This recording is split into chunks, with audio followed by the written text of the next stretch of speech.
បាទសួស្តីពុកម៉ែបងប្អូននេះគឺជាម្ហូបនៅកត់លក់នៅតាមផ្សារបាទអាយយ៉ូឆ្ងាញ់ចុយម៉ែម្ហូបគាត់ឆ្ងាញ់ចុយម៉ែឆ្ងាញ់ម៉ែឆ្ងាញ់ឲ្យឆ្ងាញ់នេះម្លំជូរវៀតណាមហើយស្ងោម្រះនេះស្ងោស្ពៃក្តៅបាត់ឆ្ងាញ់មែនដែរម្លំជូរយួនអូខតពាំងបាទខតពាំងពុកម៉ែបងប្អូនបាទនេះឆាឈាមនេះផាក់លើបាទអាយយ៉ូឆ្ងាញ់ចុយម៉ែឆ្ងាញ់ម៉ែឆ្ងាញ់ឲ្យឆ្ងាញ់ណាស់នេះឡោគាត់ឆ្លោអាយយ៉ូពូវៀនជ្រូកយ៉ូអាយយ៉ូពូវៀនជ្រូកនេះផាឡោពុកម៉ែបងប្អូនផាឡោ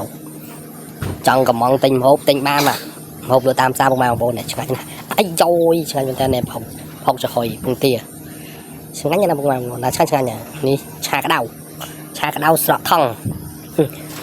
អាយយ៉ូថាឆ្ងាញ់ណាស់លោកអូយឆ្ងាញ់មែនតើអាយយ៉ូខតពាំងម៉ែឆ្ងាញ់ឆ្ងាញ់នេះអូអាយយ៉ូស្លំជូរយួនយូរមកនេះលោកស្អាតពុកម៉ែបងប្អូនមកនេះលោកស្អាតអត់នេះផាឡូឆ្ងាញ់ដល់កពុកម៉ែបងប្អូនផាឡូឆ្ងាញ់មែនតើបងផាឡូគាត់ណាដូចមួយធ្វើដៃមិនធម្មតាធ្វើដៃនេះអ្នកលក់ក៏មិនអន់ដែរអ្នកលក់ក៏ស្អាតដែរចាអាយយ៉ូឃើញតែពូវៀនជ្រូកដែរអញ្ចឹងពូវៀនជ្រូកផាឡូនឹងនិយាយទៅគិតថាឆ្ងាញ់មែនតើនេះអូយឆ្ងាញ់មែនពុកម៉ែបងប្អូនឆ្ងាញ់តែឆ្ងាញ់